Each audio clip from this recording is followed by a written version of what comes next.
OK, nous avons le plaisir de vous présenter cette formation portant sur la méthodologie de la recherche scientifique organisée par l'Institut de recherche, de formation et d'innovation en sciences de l'éducation.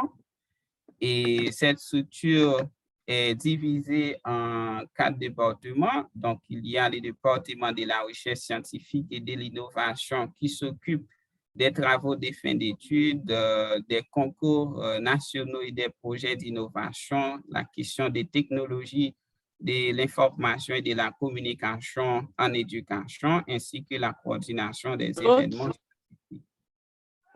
Et il y a Là, ça va. OK, il y a le département des affaires et académiques, donc qui s'articule autour de 2 programmes de formation. Il y a les programmes de certificats portant sur l'ingénierie pédagogique, l'administration scolaire, la gestion de projet, leadership et structure organisationnelle et la validation des acquis de l'expérience. Pour les programmes d'études supérieures en sciences de l'éducation, donc nous avons des programmes visant la formation des étudiants des cadres éducatifs sur la gestion des établissements scolaires, la sociologie de l'éducation, l'économie et l'économie de l'éducation et la sociologie de l'éducation. Et aussi, nous visons à outiller les professionnels dans le champ de la psychopédagogie, l'ingénierie et l'innovation pédagogique. Le département de la formation initiale et continue, donc, s'occupe de la formation, des projets de formation, coaching et professionnel, formation des enseignants et formateurs et référentiel des compétences. Donc, tous ces éléments sont disponible sur notre site. Donc, vous pouvez visiter notre site et rester connecté avec nous sur LinkedIn, Facebook ou Instagram.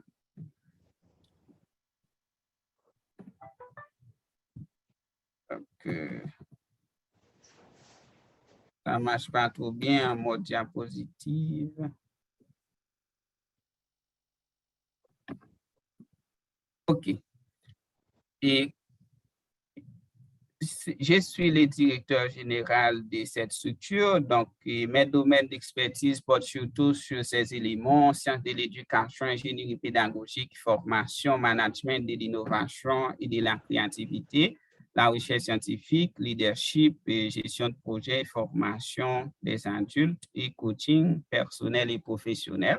Donc, je suis disponible aussi sur tous ces réseaux, donc vous pouvez rester en contact avec nous.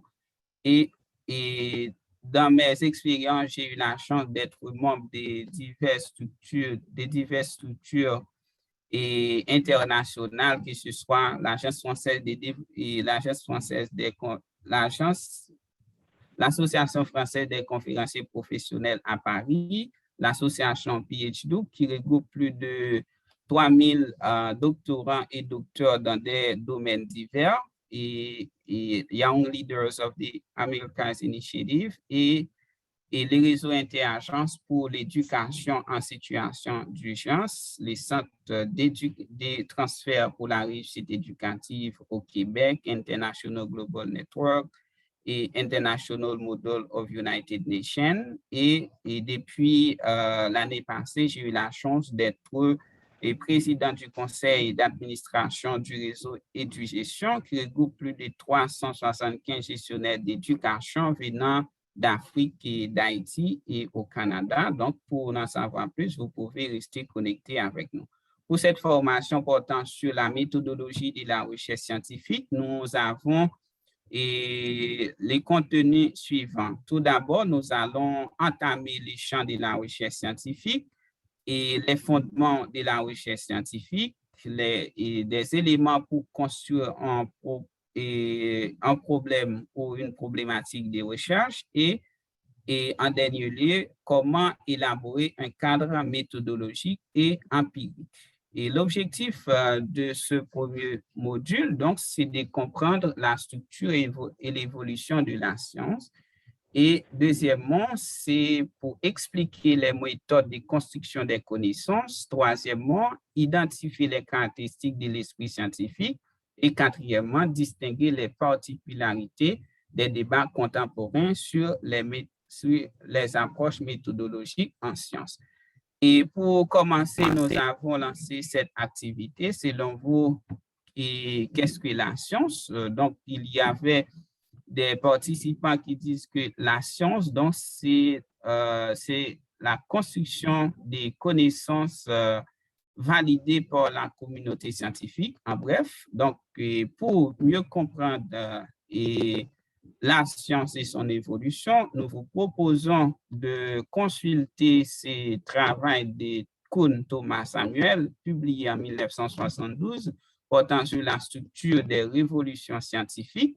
Donc, c'est vraiment un élément important pour lui. Donc, lorsqu'on parle de la science, donc, c'est son but, donc, c'est pour comprendre la domination d'une conception et l'émergence des nouvelles théories. Parce que la science, la science n'est pas quelque chose statique, c'est-à-dire la science c'est dynamique, donc ça évolue avec le temps. Donc, ça ne marche pas. Donc,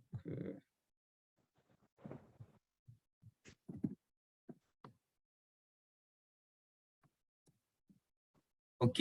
Et Kuhn avance certains postulats et hypothèses. Donc, premièrement, pour parler de la science, il faut considérer que le développement scientifique n'est pas un processus d'accumulation de compétences, car il est difficile d'isoler les découvertes individuelles, et que ce soit, vous allez voir au cours de la présentation, donc que ce soit des grandes découvertes scientifiques avec, par exemple, Newton, Copernic, Lavoisier, etc. Et selon lui, donc lorsqu'on parle de la science, c'est plus qu'un développement d'une accumulation de connaissances, parce que nous, en tant que scientifiques, nous devons apporter des contributions durables au progrès de nos sociétés. Parce que lorsqu'on parle de la science, donc ça évolue non seulement avec son époque, mais ça met en lumière un ensemble historique d'événements qui constituent cette époque. Et la deuxième hypothèse qu'il avance, c'est que nous, en tant que scientifiques, nous devons nous accentuer sur des pratiques scientifiques qui sont guidées par des investigations, parce que c'est à partir de cela donc, que nous allons mettre en lumière donc, un ensemble de convictions et qui sont basées sur nos pratiques scientifiques.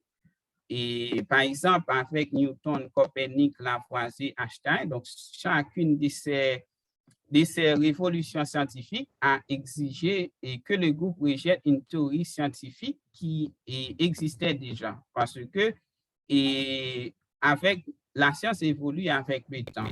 Une théorie qui était adoptée, par exemple, en 1965, donc c'est pas la même chose aujourd'hui parce que nous sommes en 2023. Il y a des avancées qui ont été effectuées. Donc, la troisième hypothèse que Kuhn avance, c'est que la nouvelle théorie qu'on avance, malgré les différents travaux que nous avons réalisés en tant que scientifiques, donc ça n'a été jamais un accroissement de ce qu'on connaît déjà, parce que ça implique un changement dans les règles qui gouvernent la nature, parce que la science, c'est d'abord compte des lois qui gouvernent la nature. Et deuxième élément, c'est que la nouvelle théorie qui émerge donc, met en cause la compétence de certains spécialistes qui s'étaient fait passer pour des experts donc, dans, dans les passés. C'est pourquoi on veut illustrer cette pensée ou cette hypothèse par deux paradigmes donc, qui gouvernent le monde, donc ça fait longtemps. Donc, c'est les paradigmes cartésiens avec les fameux discours de la méthode de Descartes, donc qui dominent la science et depuis 300 ans. Donc, pour ces paradigmes, donc c'est ce qui est important pour nous autres en tant que scientifiques. Donc, c'est d'analyser les différents éléments qui constituent les phénomènes qu'on étudie. Par exemple, si on veut étudier la question de la performance des élèves, donc pour mieux comprendre ces phénomènes, il faut tenir compte des différents éléments qui peuvent contribuer à la performance des élèves. Par exemple, la question des matériels, la formation des enseignants, l'établissement, la salle de classe et en considérant tous ces facteurs, vous allez découvrir aussi d'autres éléments donc, qui vous permettent de mieux cerner les phénomènes. Et le deuxième paradigme, donc, qui domine le monde scientifique aujourd'hui, donc, c'est les paradigmes systémiques avec la théorie générale des systèmes, publié par Ludwig von Bertalanffy en 1968. Donc, et pour lui, donc, pour mieux comprendre les phénomènes qu'on étudie, par exemple, si on étudie la performance des élèves, pour mieux comprendre et la performance, les différents facteurs ou éléments qui contribuent soit à une mauvaise ou une bonne performance, l'important, c'est de tenir compte des différents éléments. Donc, et par définition, un système, donc, c'est un ensemble d'éléments qui sont interreliés. Donc, c'est pour cela. Donc, dans vos approches, vous pouvez prioriser soit l'approche analytique, donc de là, vous rejoignez les paradigmes cartésiens, donc qui stipulent que pour mieux comprendre les phénomènes, donc c'est d'abord isoler chaque élément. Et ces paradigmes existent aux scientifiques, donc de tenir compte des différents détails ou de préciser les différents détails qui vous permettent de comprendre les phénomènes étudiés. Par exemple, sinon, si on prend les cas d'un téléphone portable, donc selon l'approche analytique, pour mieux comprendre les fonctionnements du téléphone, donc c'est tenir compte des différents éléments qui constituent les phénomènes. Et par exemple, est-ce que le téléphone peut être fonctionnel sans les chargeurs? Est-ce que les phénomènes est-ce que le téléphone peut être fonctionnel donc, sans la batterie ou du moins, quelle est l'utilité de la batterie pour les téléphones? Donc, ça, c'est l'approche analytique. Et par contre, pour l'approche systémique, donc, là, nous rejoignons la conception de Bertalanffy, donc pour mieux comprendre les fonctionnements du téléphone portable, par exemple, donc il faut tenir compte de la relation qui existe entre les différents éléments, que ce soit et pourquoi les concepteurs du téléphone ont mis, par exemple, une batterie, pourquoi il exige que les téléphones doivent avoir un chargeur, etc. Donc, tous ces éléments et c'est pour comprendre l'approche systémique. Par exemple, pour mieux comprendre un phénomène étudié, il faut tenir compte du phénomène dans son environnement, dans sa conception globale. C'est ça l'approche systémique parce que un système est constitué d'un ensemble d'éléments, que ce soit les relations qui existent entre les différents éléments et les caractéristiques du système, les objectifs du système ou du phénomène qu'on étudie. Donc, vous allez voir tous ces éléments au cours de la présentation. Et pour cela, nous avons ces deux approches que nous venons de voir, donc nous permettent de mettre en lumière la notion des paradigmes. Donc, un paradigme, donc, c'est un mode de pensée. Donc, ce sont des écoles de pensée, des théories, par exemple. Donc, dans le cadre de vos travaux scientifiques, on vous demande d'élaborer un cadre de référence qui peut être un cadre théorique ou méthodologique. Donc, c'est ça l'utilité d'un paradigme dans une démarche scientifique. D'abord, donc, c'est les paradigmes vous fournissent des lois, des théories d'application d'un dispositif expérimental qui vous permet de comprendre mieux les phénomènes qu'on étudie. Et deuxième élément important, c'est que lorsqu'on parle de notion des paradigmes, donc la science, c'est d'abord l'observation et l'expérience, parce que pour que votre modèle ou votre paradigme soit validé par la communauté scientifique, il faut qu'il y ait assez d'éléments d'observation qui vérifient vos hypothèses de départ. Donc, et c'est pourquoi la validité du modèle peut être remise en cause avec l'émergence d'un nouveau paradigme. Et donc, en ce sens, on parle de ce qu'on appelle la révolution scientifique. Donc, c'est-à-dire, c'est lorsque des nouveaux paradigmes émergent pour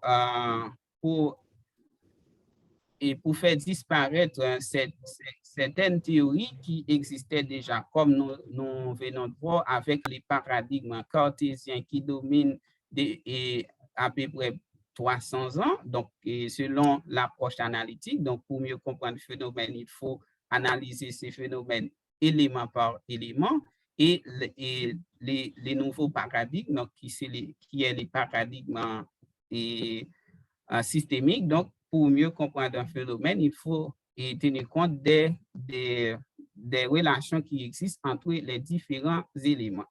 Donc, en bref, nous pouvons dire que lorsqu'on parle de notion des paradigmes, donc c'est un ensemble de lois, c'est un ensemble des paradigmes, des théories d'application ou des dispositifs expérimentaux qui nous permettent de questionner la cohérence entre les modèles qui existaient déjà et les modèles que nous allons considérer dans le cadre de l'élaboration de nos travaux de recherche, parce que l'émergence d'un nouveau paradigme affecte la structure d'un paradigme ou d'une théorie qui existe déjà, parce que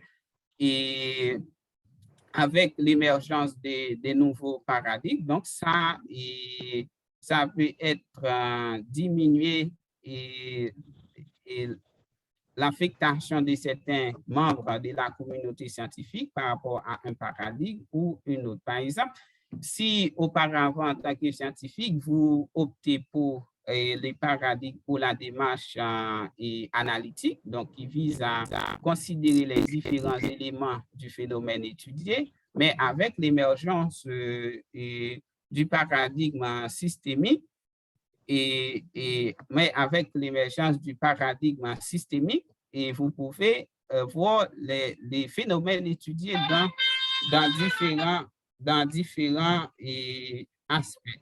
Donc, c'est pour cela. Donc, et dans le cadre de vos travaux de recherche, vous allez opter pour des écoles de pensée, des théories qui guident ou bien qui constituent les noyaux du phénomène qu'on étudie.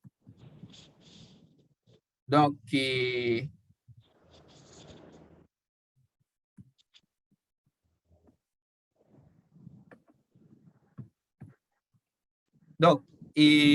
en bref, donc pour mener quelle que soit activité de recherche, donc d'abord, on part des observations, parce que si vous décidez de travailler sur, par exemple, la question des impacts du leadership des directeurs d'école sur la performance des élèves, c'est que vous avez fait des constats, vous avez observé quelque chose. Et à partir de cela, vous allez mettre en place des mécanismes ou des structures pour expliquer les phénomènes. En quoi, par exemple, le leadership influe sur la culture de l'établissement, la performance des élèves, etc. Et à partir de là, vous allez et répertorier des théories, des paradigmes qui peuvent vous aider à expliquer les phénomènes et pour soit prédire des résultats. Donc, et après avoir prédit des résultats par les biais des hypothèses que vous avez formulées, donc vous allez voir ça dans les prochains modules. Donc, vous devez mettre en place des stratégies pour tester les résultats, pour tester les phénomènes à travers l'expérience. Donc, c'est pourquoi on parle d'investigation en matière de recherche scientifique. Donc, ça peut être des expériences au sein d'un laboratoire, et ça peut être des enquêtes qualitatives ou quantitatives, ça peut être des entretiens directifs ou semi-directifs. Donc, nous allons voir tous ces éléments dans les prochains modules.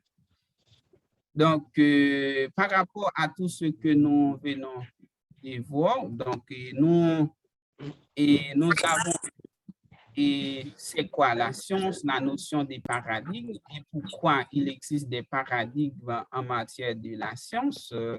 Donc, maintenant, nous avons cette activité. Donc, nous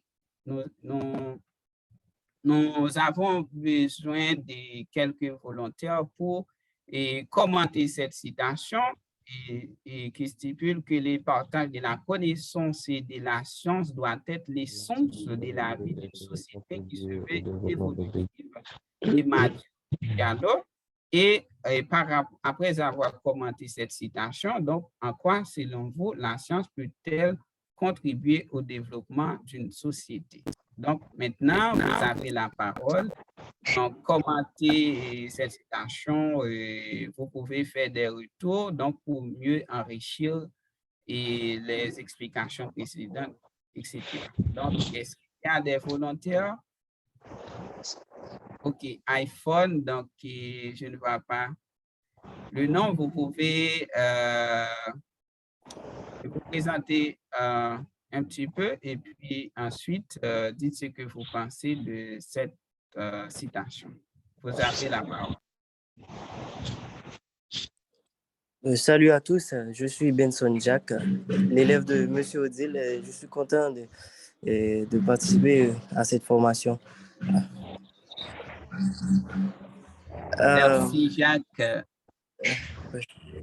Bon, ce que je pense de cette citation, c'est que, en bref, une connaissance sans partager, c'est une connaissance morte. Parce qu'une fois que vous ne partagez pas les connaissances que vous avez, ces connaissances-là vont être mortes. Comme quoi, une société avec les connaissances mortes, c'est une société qui ne va pas être évoluée. C'est ça que je pense.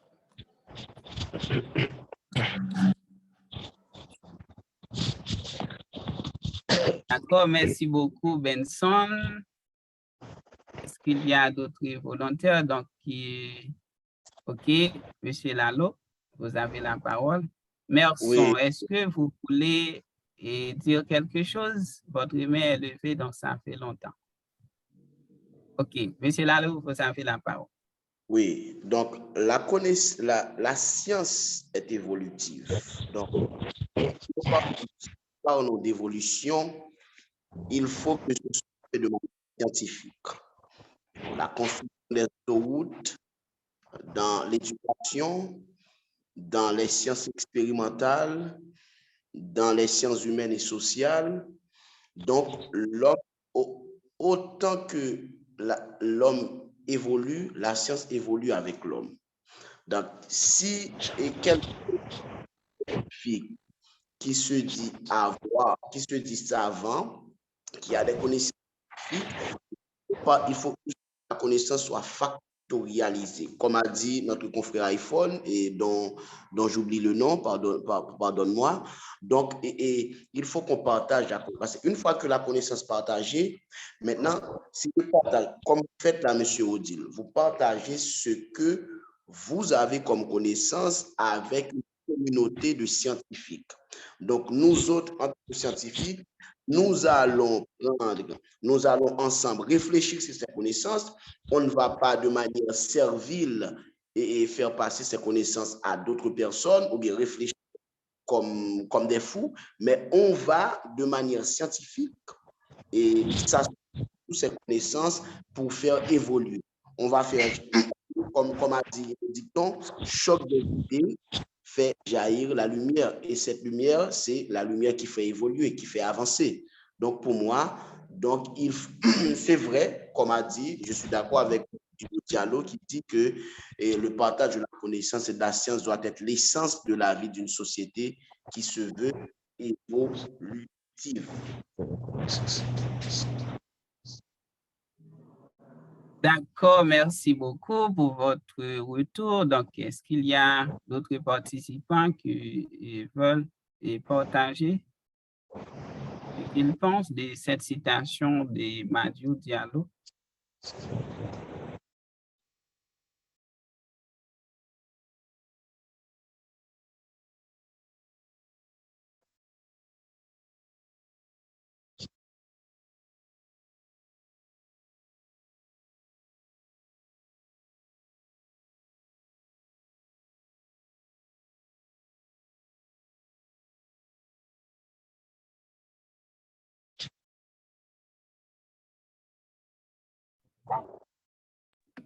Hello, hello, est-ce que vous êtes là? Donc, comme je disais, donc, notre approche est beaucoup plus interactive.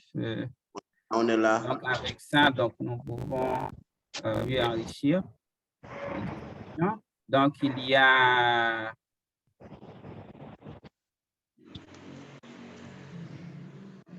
on va voir dans les chats. Donc,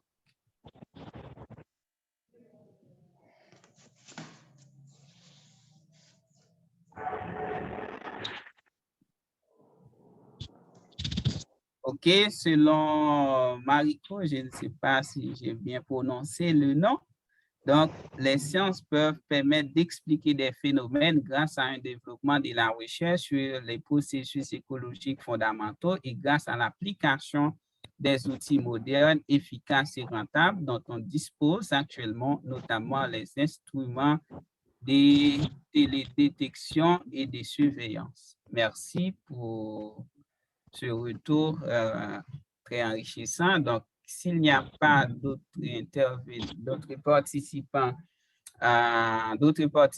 qui veulent ajouter quelque chose, on s'avance, mais au fur et à mesure, donc, je voudrais voir que tout le monde participe. Il n'y a pas d'idée bête, donc il n'y a pas d'idée savante.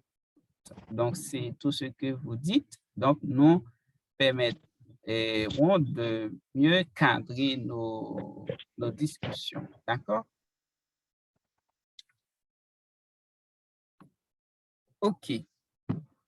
Et merci aux participants qui ont partagé leurs idées par rapport à cette citation. C'est que, et lorsqu'on parle de la science, donc la science, donc c'est d'abord une démarche de partage des connaissances parce que et sans le partage des connaissances, on ne peut pas faire avancer la science. Par exemple, si vous travaillez sur un sujet, donc vous devez de toute façon opter pour un cadre de référence, c'est-à-dire quelles sont les théories ancrées donc, qui dirigent votre réflexion, quelles sont les théories ou les principaux concepts qui guident votre démarche. Donc, à ce stade, donc, vous devez savoir donc, quels seront les paradigmes, comme nous venons de voir, donc quels seront les paradigmes qui vous permettront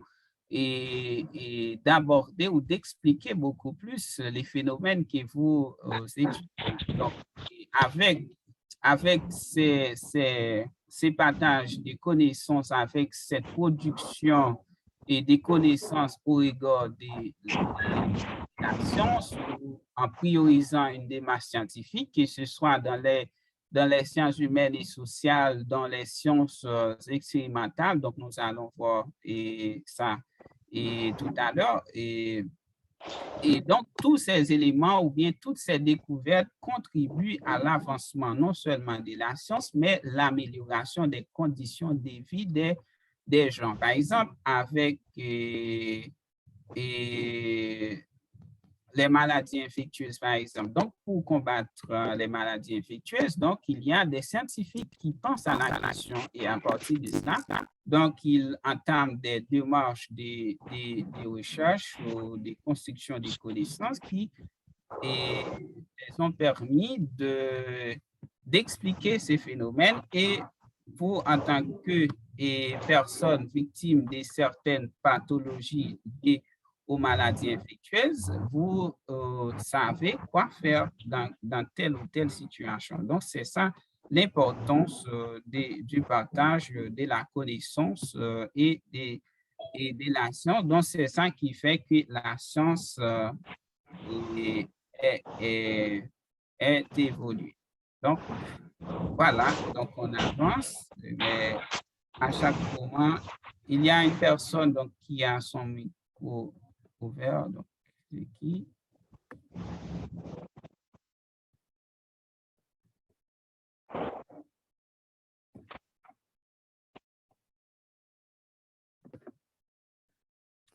Okay.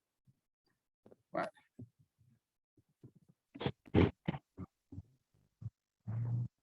Laisse-moi contrôler quelque chose.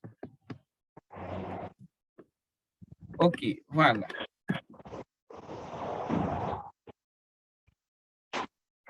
OK, pour s'il vous plaît, Merson, je pense que c'est Merson, il faut fermer votre micro. D'accord? OK, merci. OK, pour contribuer à cet avancement de la science, donc il y a des nombreuses recherches qui ont été effectuées donc, sur les récents développements, que ce soit en philosophie des sciences ou en histoire des sciences, avec notamment Popper, Kuhn, Lakatos, etc. Et vous pouvez consulter, et c'est disponible sur Internet, et Chalmers, donc qu'est-ce que la science? Donc, vous allez voir et tout, et cet outil, donc c'est vraiment important. Donc, dans cet ouvrage, donc Chalmers avance que pour comprendre qu'est-ce que la science, il faut penser d'abord au mode de raisonnement, au mode de construction des connaissances que nous priorisons dans notre démarche en tant que scientifique. Premièrement, donc, il avance la notion de l'inductivisme.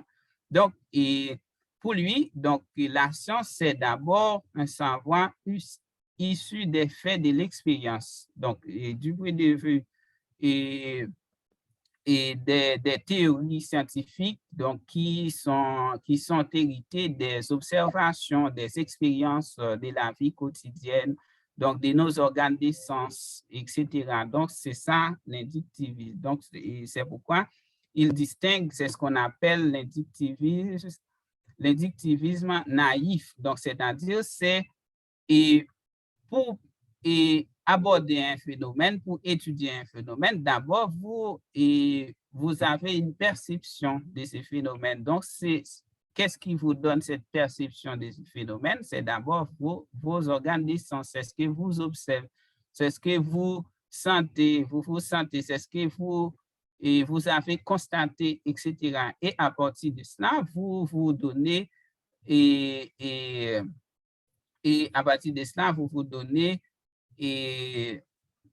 l'obligation de travailler ou d'approfondir ce phénomène. Cependant, même si nos organes de sens donc, constituent un préalable aux activités scientifiques, mais en science, il n'y a pas de place pour faire passer vos goûts personnels, pour imaginer, pour faire passer des sentiments parce que, comme vous avez souligné au cours de la première activité, la science, c'est quelque chose qui est objectif. Donc, la science a d'abord, la science commence par l'observation, mais il y a des limites. L'observateur, donc scientifique, doit posséder des organes donc normaux, en bon état, donc et si, par exemple, j'observe quelque chose, donc c'est effectivement, c'est ce que j'observe. Donc, il doit tenir compte également de ce qu'ils voient, parce que c'est à partir de cela donc que vous allez faire des choix qui sont en accord avec la situation que vous avez observée dans vos démarches scientifiques. OK. OK, pourquoi pas l'inductivisme, pourquoi pas l'empirisme, c'est l'inductivisme. Donc, vous allez voir la différence entre l'inductivisme et l'empirisme. Donc, je vous promets, vous allez voir la réponse dans quelques instants. Bon, à chaque moment, il y a un problème. OK, j'avance.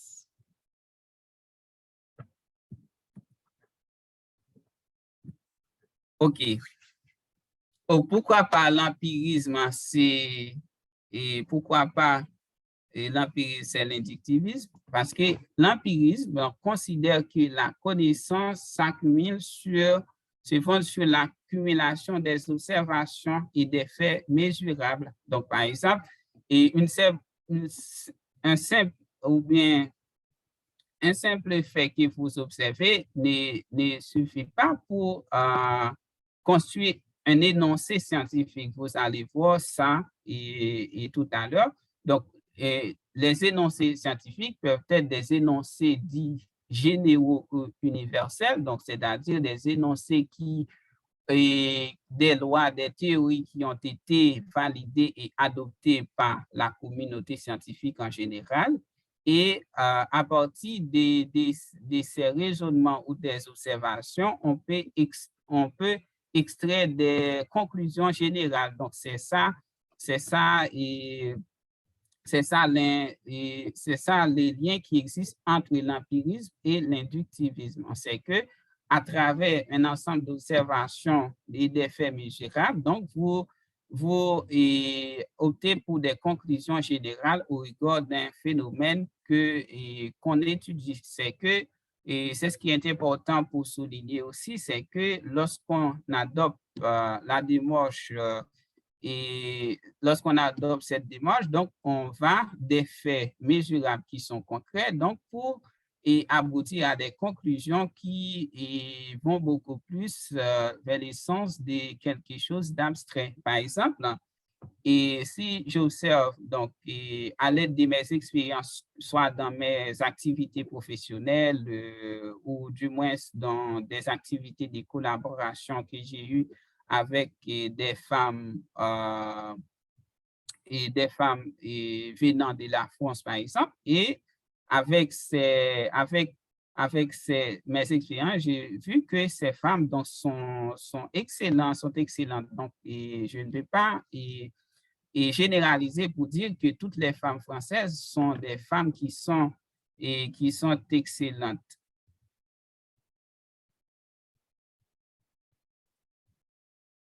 Oui, c'est ça l'inductivisme. Donc, c'est à partir d'un ensemble d'observations singulières, vous allez voir ça. Donc, vous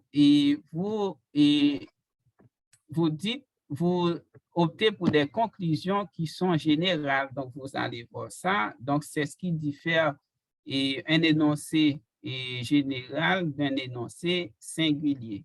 Donc, à chaque moment, donc ça ne s'avance pas. OK. OK, merci. Donc, pour mieux approfondir la notion d'empirisme, vous pouvez consulter ces auteurs. OK. Et pour les énoncés généraux ou universels, donc, ils portent sur la totalité des événements et d'un type particulier. Oui, alors? Vous allez consacrer une session pour la question ou bien vous voulez? Oui. Mais je vous attends pour les questions. Oui, d'accord. OK. Les types d'énoncés. Donc, il y a les énoncés scientifiques peuvent être des énoncés généraux ou universels et des énoncés qui sont singuliers. Par exemple, les énoncés généraux donc, portent sur la totalité d'événements et d'un type particulier en tout lieu et en tout temps. Par exemple, si j'observe un phénomène en Haïti et des scientifiques qui sont en Afrique, en Europe ou et en Asie observent ce même phénomène. Donc, il y a des conclusions qui sont identiques. Là, on parle d'énoncés généraux ou d'énoncés universels. Donc, c'est plutôt des lois et des théories qui constituent les savoirs scientifiques à travers des affirmations générales. Et c'est ça, les énoncés scientifiques dits généraux ou universels. Qu'est-ce qui se passe? Bon.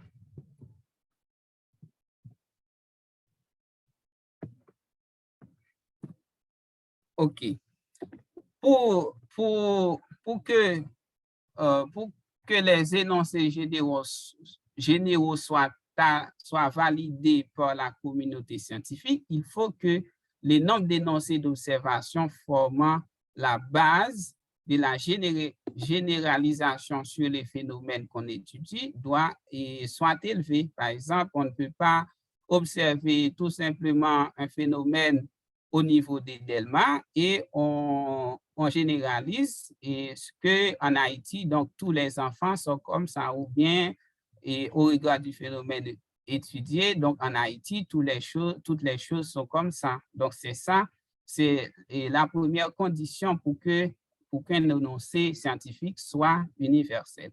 Et deuxième condition, c'est qu'aucun énoncé d'observation accepté ne doit entrer en conflit avec la loi universelle qui n'en est dérivée. C'est-à-dire que lorsque vous considérez un énoncé comme énoncé universel, que ce soit des théories, des lois et sur un phénomène étudié, il faut qu'il n'y ait pas des contradictions entre les énoncés par rapport à une théorie existant. Cependant, donc comme nous avons vu au début, donc, et la science évolue, donc avec des nouveaux paradigmes, donc vous pouvez remettre en question une théorie qui existait déjà.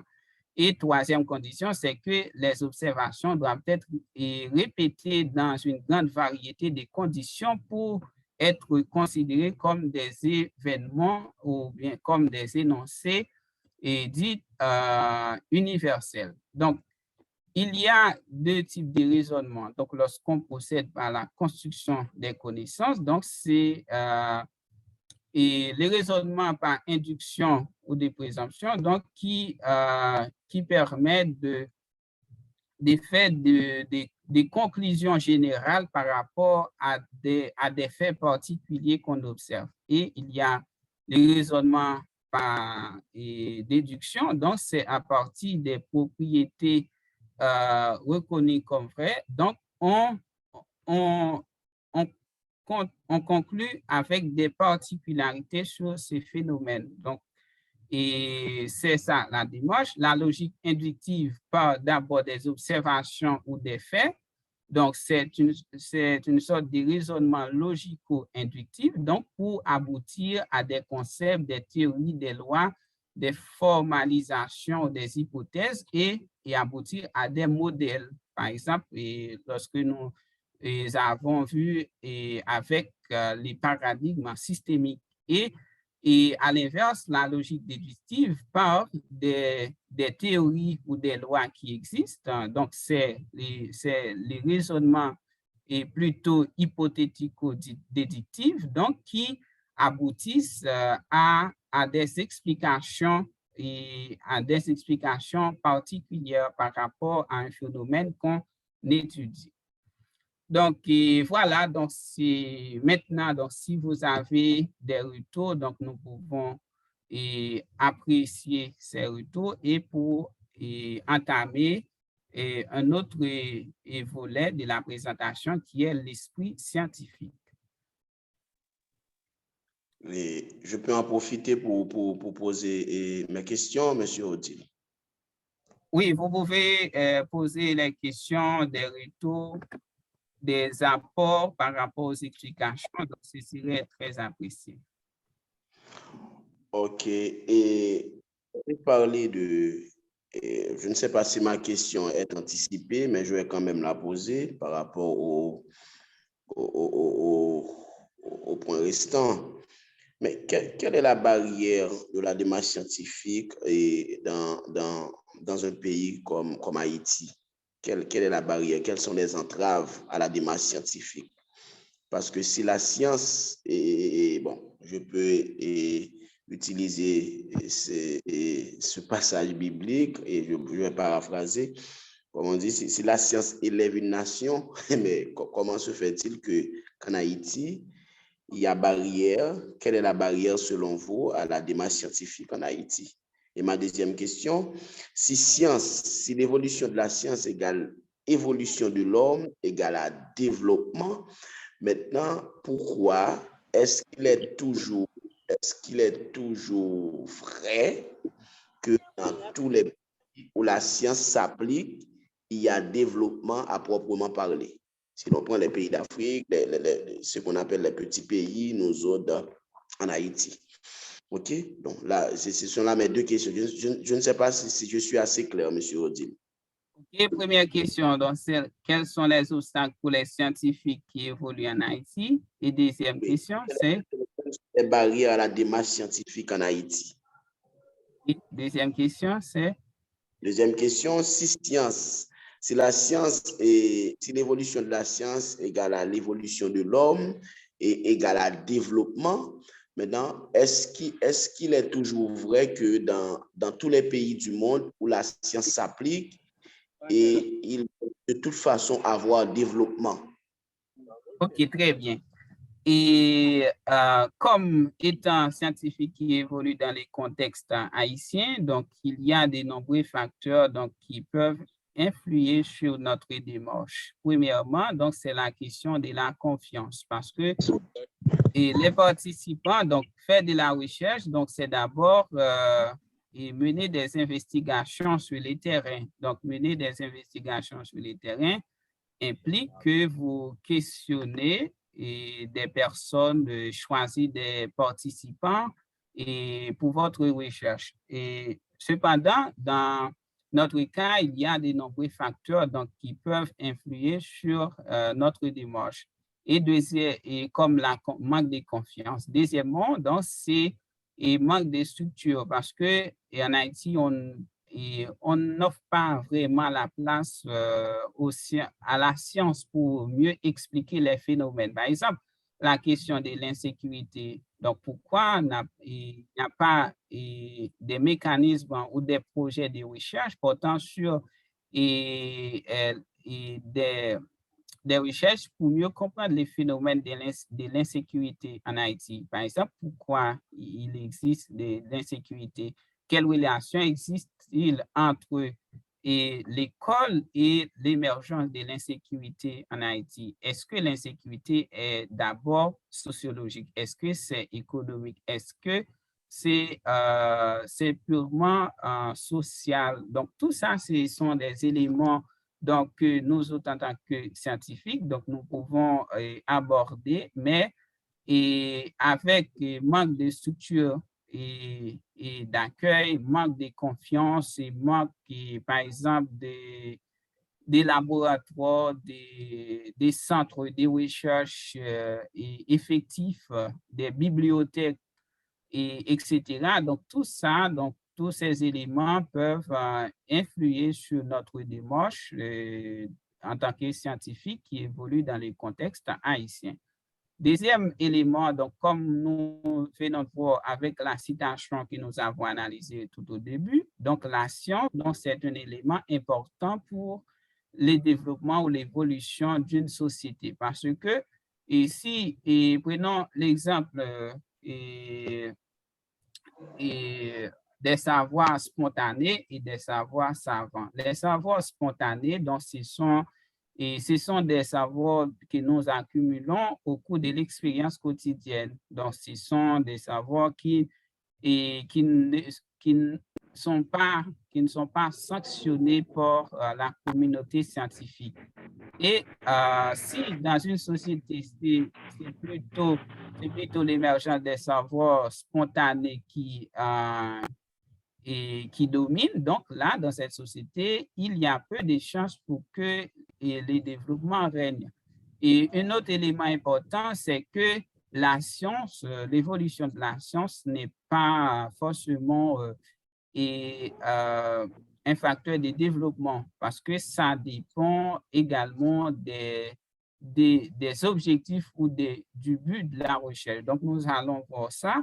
Et aujourd'hui, c'est que l'évolution de la science ou la démarche scientifique, donc d'abord, donc ça doit avoir des fonctions et des enjeux, donc que ce soit des enjeux politiques, des enjeux économiques, des enjeux et sociologiques, etc. Donc, nous allons expliciter tous ces éléments au cours de la présentation et je pense qu'avec ces éléments préalables, vous pouvez voir et certains éléments donc, qui peuvent expliquer non seulement les barrières qui règnent pour mener à bien des recherches dans les contextes haïtiens et en quoi l'effet de la recherche ne signifie pas automatiquement le développement d'une société parce que si toutes les recherches, toutes les avancées scientifiques qui ont été effectuées et sont juste enfermés dans des tiroirs. Donc, ça ne contribue pas au développement de la science ou au développement de la société. Et notre élément, c'est que dans notre contexte haïtien, il y a beaucoup d'étudiants qui ont réalisé des travaux extraordinaires dans des champs et stratégiques pour l'avancement de la société. Mais vous voyez que dans ces travaux sont enfermés dans des tiroirs, donc au sein des universités ou dans des bibliothèques. Mais une fois présentés les travaux de fin d'études, donc l'étudiant ou l'université n'a aucun contrôle des résultats et de ces recherches-là. Et ce sont toutes les limites donc, qui peuvent influer sur l'apport de la science au développement d'une société. D'accord? Eh bien, OK, merci, M. Odile. D'accord, nous avançons. Donc, maintenant, nous allons aborder un élément important lorsqu'on parle de la science, qui est l'esprit scientifique. Pour mieux comprendre ce concept, je vous recommande de consulter ces travaux, que ce soit avec Gaston Bachelor en 1934, qui publie un fameux ouvrage sur la formation de l'esprit scientifique. Donc, c'est disponible sur Internet. Également, consulter ces petits bouquins et l'esprit scientifique et la méthode scientifique, etc. Donc, c'est important. Mais et avant même d'aborder la notion d'esprit scientifique, partant de quelques éléments et des bases. OK, fermez vos micros, s'il vous plaît.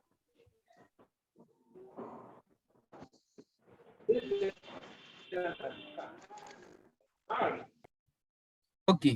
Lorsqu'on parle de la pratique de la science, donc, il faut penser à certains éléments et des bases. La pratique des sciences, donc, consiste à mettre en œuvre, premièrement, nos capacités de raisonnement et à rechercher de manière méthodique des faits à l'appui de ces raisonnements. Et deuxièmement, donc, les faits peuvent être soit des observations, soit des résultats d'expérience ou les deux. Donc, et ça, ce sont des éléments importants. Lorsque nous parlons de l'esprit scientifique, c'est ce que vous devez retenir. Premièrement, c'est que pratiquer de la science, donc c'est d'abord penser et nous avons des capacités pour raisonner, que ce soit et vous optez pour la logique inductive ou la logique déductive. Donc, ça, c'est le premier élément. Donc, pour mieux explorer ou approfondir ces idées, donc, je vous conseille de consulter ce travail de Mathieu et Farina et ses collaborateurs publié en 2018. Donc, c'est disponible sur l'Internet. Et maintenant, l'esprit scientifique, c'est quoi au juste? OK. Parlons de l'esprit scientifique. Donc, ça, c'est d'abord et considérer notre naissance. Depuis notre naissance, nous avons la possibilité d'observer et le monde qui nous entoure. Par exemple, vous évoluez dans un quartier, donc vous observez tout le temps les modes de fonctionnement des gens de notre quartier. Et qu'est-ce qui retient votre attention beaucoup plus dans ce monde, dans votre famille, dans votre église, dans une association que vous avez intégrée, etc. Donc, deuxième élément important, donc qui est pour voir la relation qui existe entre l'esprit scientifique et notre pratique quotidienne, c'est que nous développons une certaine curiosité naturelle pour découvrir la réalité, pour explorer les mondes qui nous entourent et par tâtonnement à l'essai-erreur. Donc, et tous ces éléments, c'est ce qu'on appelle des savoirs spontanés. Donc là, on est dans la démarche d'énoncés singuliers, c'est-à-dire ce sont des énoncés que nous produisons à travers nos observations au quotidien.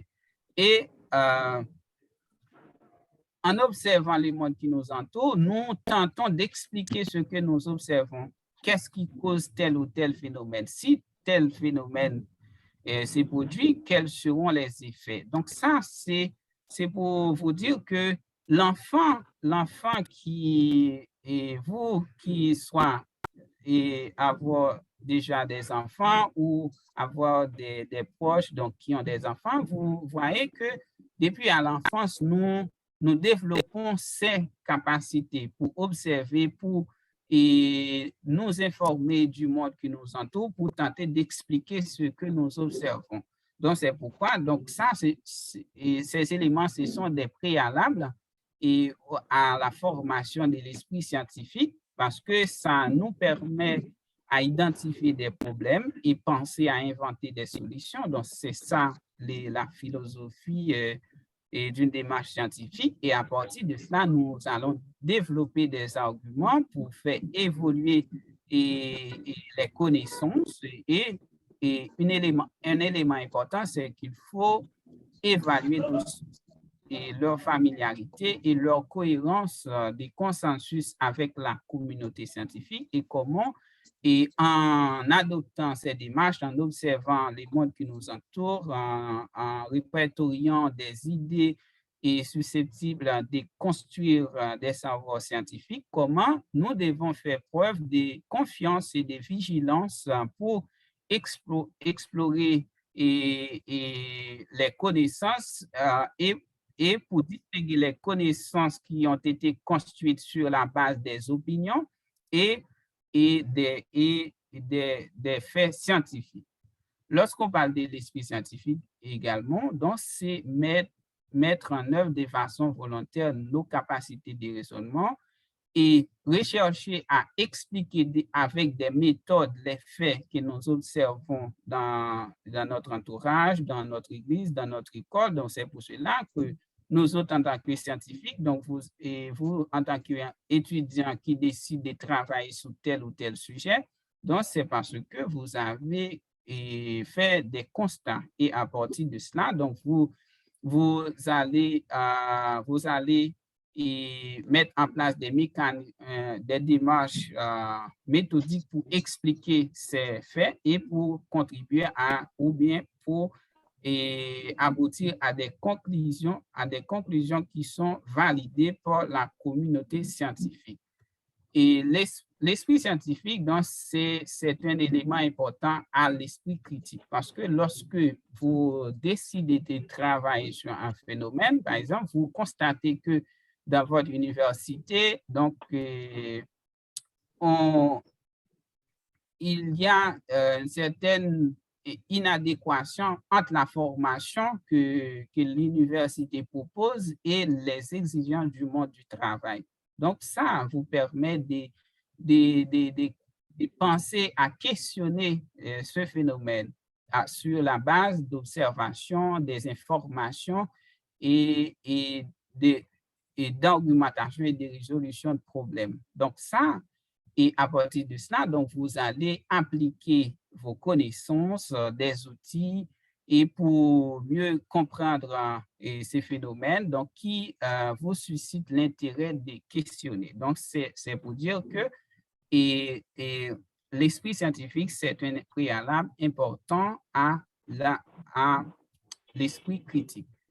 Quelles sont les caractéristiques de l'esprit scientifique? Premièrement, donc, c'est l'ouverture d'esprit. OK? Si vous observez un phénomène en 2018 ou un phénomène en 1957, maintenant nous sommes en 2023, c'est laisser la possibilité pour être en veille informationnelle, en veille documentaire. Deuxième cas.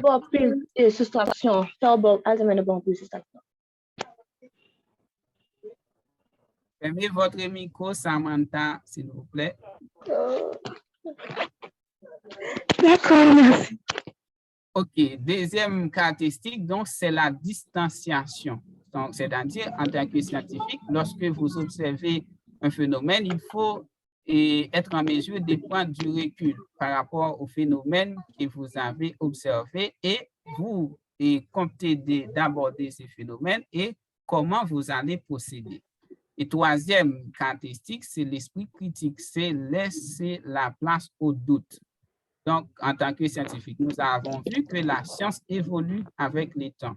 Et quatrième caractéristique, c'est la tolérance. Donc, c'est être en mesure de considérer les raisonnements des autres chercheurs. Nous allons voir ça avec les querelles en matière ou bien les débats contemporains en matière de méthodes ou d'approches méthodologiques.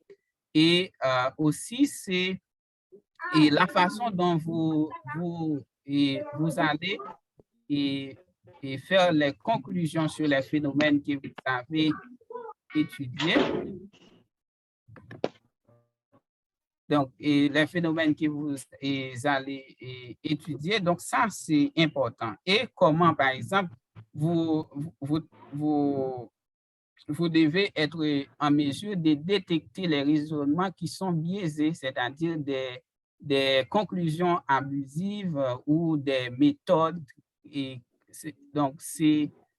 par rapport à cette caractéristique, c'est en tant que scientifique, vous devez être en mesure de questionner la fiabilité des informations que vous avez recueillies. Donc, c'est pas parce que on exige que dans votre recherche, vous devez opter pour un cadre méthodologique ou empirique qui fait que n'importe quelle théorie, n'importe quelle information vous trouvez sur n'importe quelle plateforme, vous allez utiliser dans votre recherche. Donc, c'est ça l'esprit scientifique et l'esprit critique. Donc, c'est la capacité de questionner la fiabilité ou la validité des informations que vous allez mobiliser dans le cadre de la rédaction de votre travail. Et dernier élément important pour bien exercer ou bien appliquer l'esprit scientifique, donc c'est se méfier des facteurs personnels. Nous avons vu ça, c'est que même si la démarche scientifique, c'est d'abord observer un phénomène qui vous tient à cœur et vous décidez de travailler sur ces phénomènes-là, mais il faut être en mesure de distinguer les savoirs scientifiques des savoirs spontanés. Les savoirs scientifiques, donc ce sont des savoirs qui répondent aux exigences de l'esprit scientifique et aussi les savoirs spontanés, ce sont des savoirs qui se sont produits sur la base des expériences quotidiennes. OK, fermez vos micros, s'il vous plaît. OK, lorsque vous êtes lorsque vous optez pour ou bien vous voulez développer votre esprit scientifique, il y a 5 actions essentielles que vous devez mettre en œuvre. Premièrement, c'est votre capacité pour observer le monde qui nous entoure, et observer la façon dont votre université fonctionne, observer la façon dont votre bureau ou bien votre institution et dans laquelle vous travaillez, si vous êtes des professionnels, fonctionne. Observez comment, par exemple, et votre association et votre société en général, comment ça fonctionne. Et à partir de cela, même si votre observation a des limites, donc là, cette observation qui est beaucoup plus naturelle, donc va être complétée avec des observations et méthodologiques en adoptant des... Nadia, s'il vous plaît, votre micro.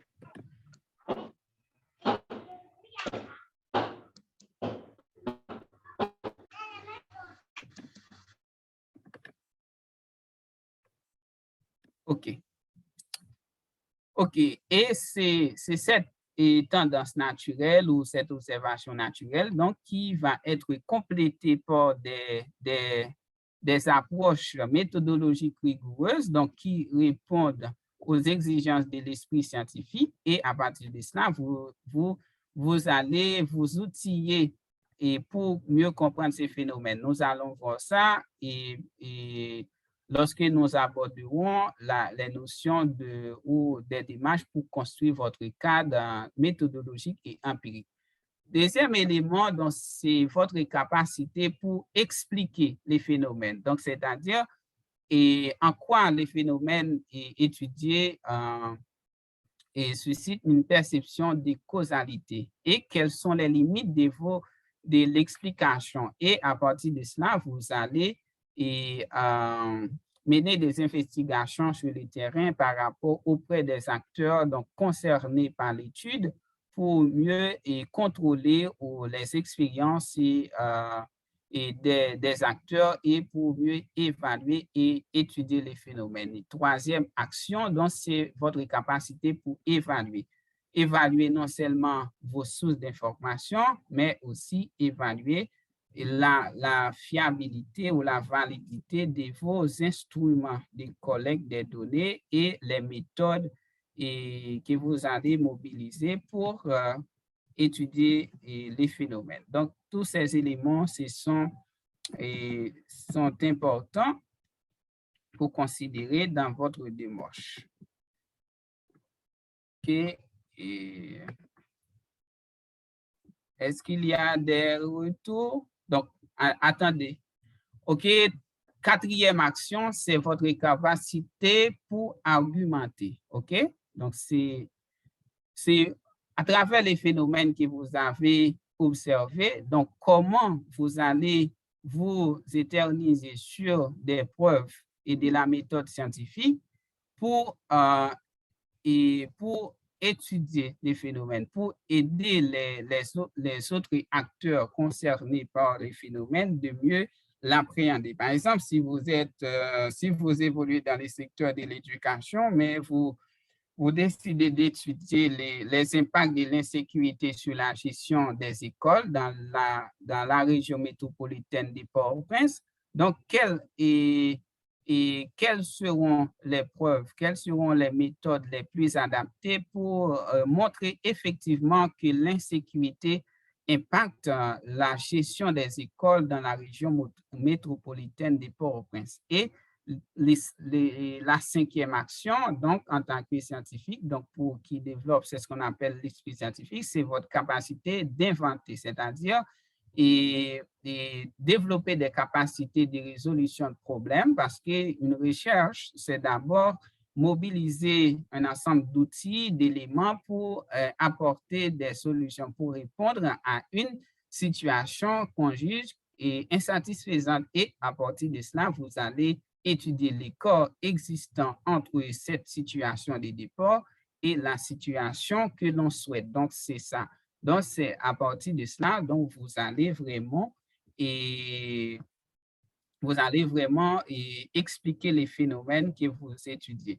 Et un autre élément important, donc, c'est ce qu'on appelle les concepts de nature of science.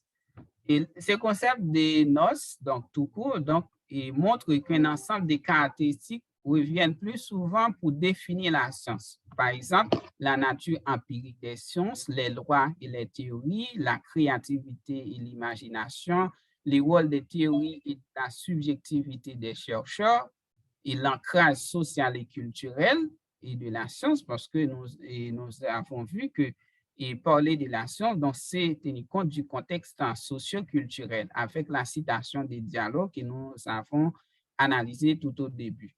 Et les mythes de la méthode scientifique, les caractères incertains des savoirs. Donc, et également, nous avons vu qu'avec l'émergence des nouveaux paradigmes, des paradigmes disparaissent. Donc, ça nous permet de questionner et la fiabilité ou du moins l'incertitude qu'il y a dans la production des savoirs. Donc, c'est pourquoi ces concepts nature of science c'est divise en quelques éléments ou du moins des caractéristiques qui pour mieux expliquer les concepts de nature of science. Premièrement, c'est que la science et les sciences sont une tentative parce que, comme nous avons vu avec l'esprit scientifique, la science, donc, ce sont des tentatives d'explication par rapport à des phénomènes, par rapport à des lois, donc à des faits ou des théories que vous voulez expliquer.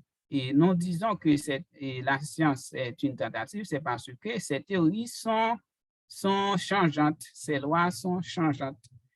Et deuxième caractéristique, c'est ce qu'on appelle les mythes de la méthode scientifique. Donc, c'est qu'il n'existe pas des méthodes scientifiques uniques qui garantissent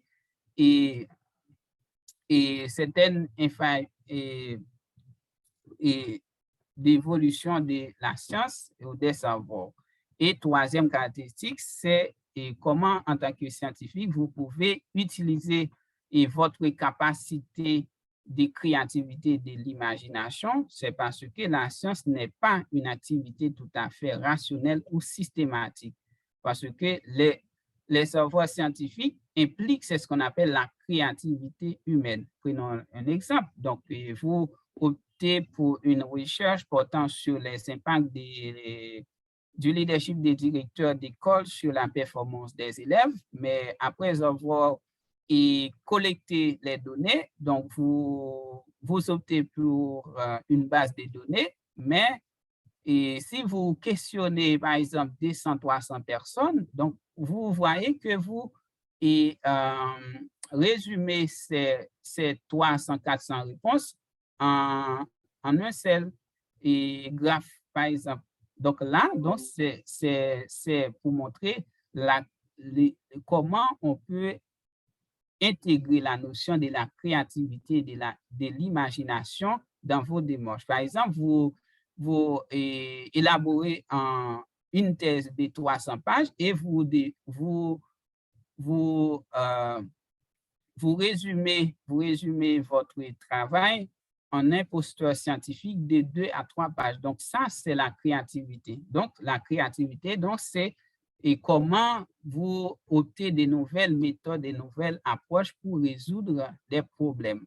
Et quatrième caractéristique du concept Nature of Science, NOS, c'est que les bases empiriques et les sciences, donc, se concentrent sur des bases empiriques. C'est parce que, donc, à part des expériences ou des données que vous allez mobiliser dans des travaux qui existaient déjà. Donc, c'est ce qu'on appelle couramment revue de littérature, recension des écrits, cadres théoriques, etc., ou du moins l'état de l'art sur la question. Donc, c'est que après avoir identifié ou bien collecté toutes ces données par le biais d'une veille documentaire, donc il faut confronter ces données avec la réalité du terrain. Donc, c'est pourquoi il faut faire des observations. Donc, nous allons voir en détail ces éléments lorsque nous parlons de l'élaboration du cadre méthodologique et empirique de votre recherche. Et sixième caractéristique, ce sont les lois et les théories. Donc, vous ne pouvez pas opter pour une démarche scientifique sans avoir recours à des lois, à des théories, à des concepts qui sont en corrélation avec les phénomènes que vous étudiez.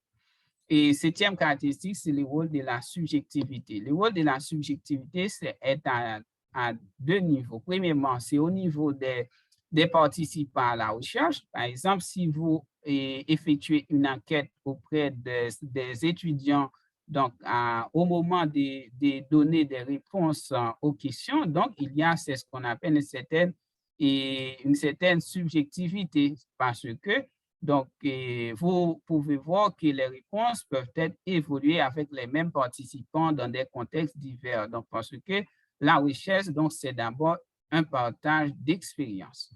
Et huitième caractéristique du concept Nature or Science, donc, c'est la dimension institutionnelle des sciences. Donc, parce que vous étudiez dans une université, donc, comme exigence académique, on vous exige d'élaborer un travail de fin d'études, par exemple un mémoire de fin d'études, une thèse, un rapport de stage, un plan d'affaires. Donc, c'est d'abord la dimension institutionnelle. Donc, il faut institutionnaliser les savoirs. Donc, et pour que votre savoir, votre travail soit appliqué à tous les niveaux, il faut qu'il y ait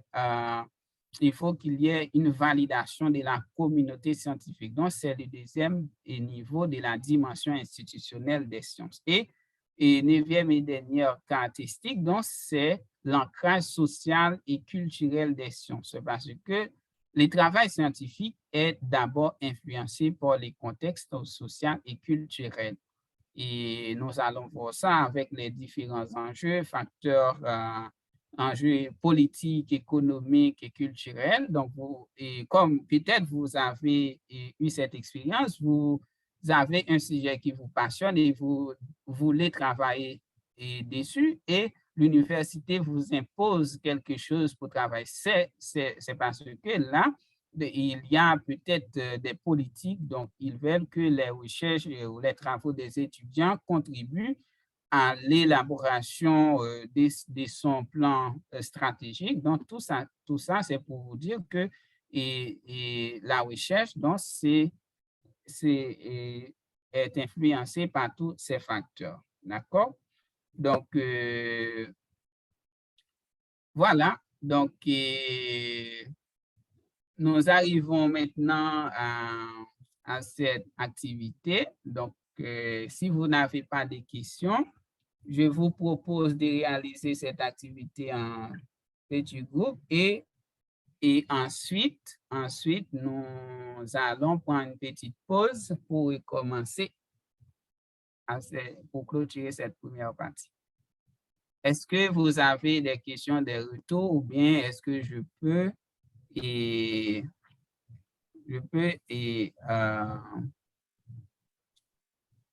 faut partager un petit groupe donc parmi les différentes caractéristiques que nous venons de voir. Allô? Oui, allô? Ouais, moi, j'ai une question. Allô? Oui. J'ai une question. C'est là. C'est Diallo Madaliou, je suis en Guinée-Conakry. Bienvenue. J'aimerais savoir la dernière partie que vous avez développée ici sur Nature of Science. Le dernier élément, là vous avez parlé de l'ancrage social. Est-ce que cela ressemble un peu à la pertinence sociale du sujet qu'on traite ou la pertinence scientifique? Ok, très bien. Une excellente question. Donc, tout d'abord, lorsque vous décidez de travailler sur un sujet ou aborder ou tenter d'expliquer un phénomène que vous observez, premièrement, l'idée part d'un contexte en général. C'est que dans votre milieu, dans votre entourage, vous observez quelque chose, vous observez une situation que vous jugez insatisfaisante. Et par rapport à cela, donc, vous voulez que cette situation soit améliorée. Donc, ça, c'est le premier élément. Et à partir de cela, donc, vous allez mettre en place des mécanismes pour expliquer ce phénomène. Donc, en expliquant ce phénomène, donc, vous allez expliciter et langues sur lesquelles vous allez aborder les sujets. Et à partir de cela, vous allez faire ressortir la pertinence socio-économique du sujet. Par exemple, si je décide de travailler sur l'impact de l'insécurité sur la gestion des écoles dans la région métropolitaine de Port-au-Prince, donc comme impact socio-économique, c'est que avec l'insécurité, les commerçants ne peuvent pas ne peuvent pas, comment dirais-je,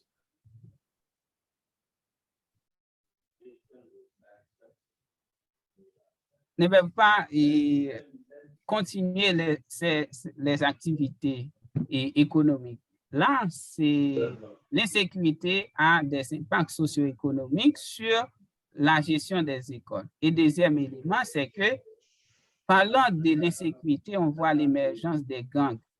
Donc, est-ce que l'école, en quelque sorte, ne contribue pas à l'émergence des gangs au sein de la société? Donc, c'est au niveau de tous ces aspects donc, que vous allez faire ressortir la pertinence de votre travail. Donc, là, vous allez considérer les contextes tant social et culturel. Et un élément important que vous pouvez considérer aussi, c'est que le contexte culturel, donc c'est comment les gens et de la communauté que vous comptez et mener votre étude, voir et votre posture en tant que chercheur. Donc, tout ça, ce sont des éléments qu'il faut tenir compte lors du choix d'un sujet de recherche. Donc, nous allons voir ça avec lorsque les critères pour choisir un sujet de recherche et comment vous allez tenir compte de tous ces facteurs-là. D'accord?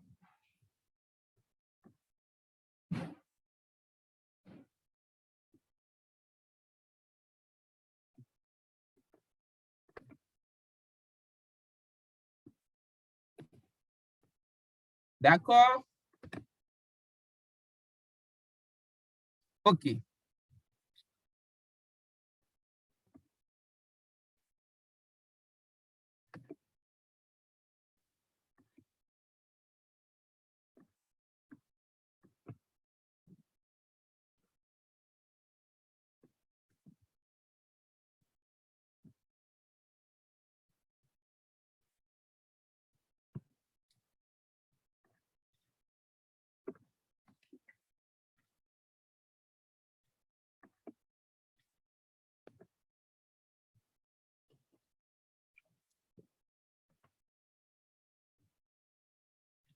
OK, et lorsqu'on parle d'empirisme, bon, donc ce sont ensemble des savoirs donc, que nous acquérons par l'expérience ou l'accumulation d'observations et des faits. Donc, à partir de cela, donc on conclut par rapport au phénomène qu'on étudie. Donc, c'est ça l'empirisme. Tout d'abord, lorsqu'on parle de l'empirisme, donc c'est ensemble des savoirs que l'on acquiert par l'expérience, en bref. D'accord? Et c'est là l'autre. OK, merci, monsieur. OK, d'accord. Maintenant, nous allons faire l'activité et ensuite, pour prendre une pause, pour retourner pour la deuxième partie.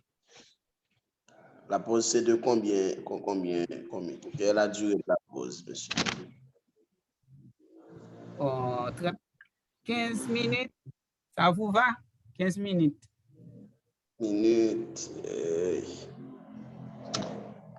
Bon. OK.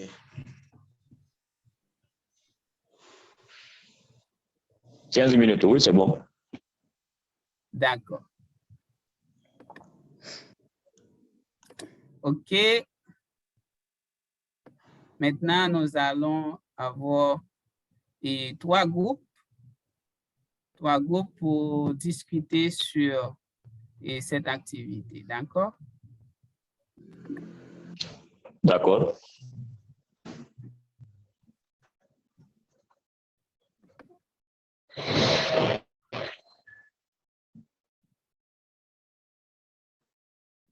Est-ce que vous voyez? Oui, on a vu room 1, par exemple, chez moi. Il y a room 3, room 2.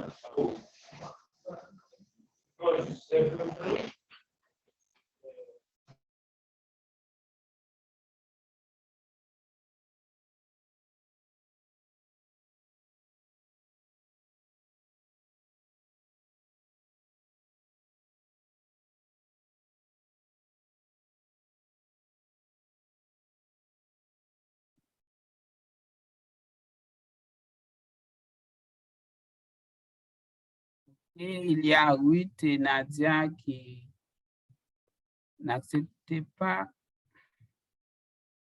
Il y a Gama aussi.